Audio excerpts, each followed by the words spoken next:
We know that accountants, doctors, lawyers think differently to the typical salesperson. Salespeople typically are motivated by goals and objectives and things to move toward, i.e. the carrot.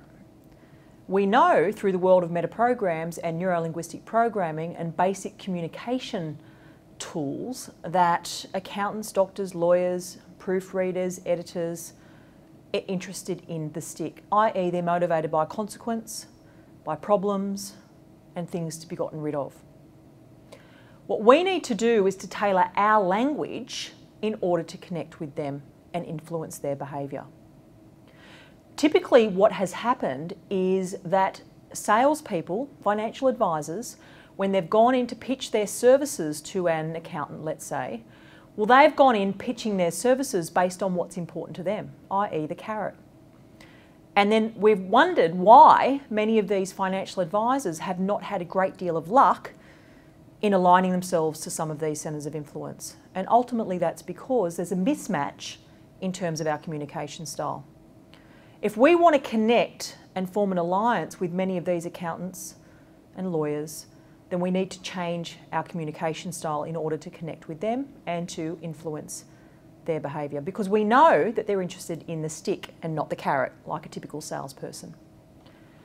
This risk insurance declaration form is something that we can provide to the accountant, let's say, that would allow them to position the whole referral off to you, whereby they position in advance that they want to help the client protect all of their financial security, their independence. Now the client will sign this declaration form in the event that they choose to go and see someone like yourself, they choose to seek financial advice, or they choose to self-insure. This risk declaration form is consequence.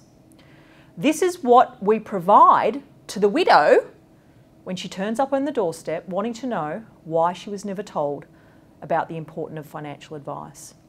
This is about protecting the centre of influence against a possible litigation.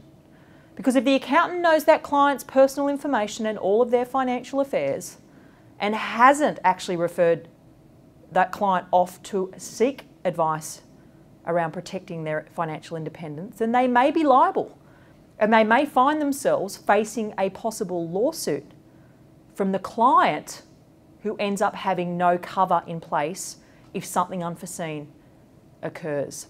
This is a great strategy to be talking to your centres of influence about.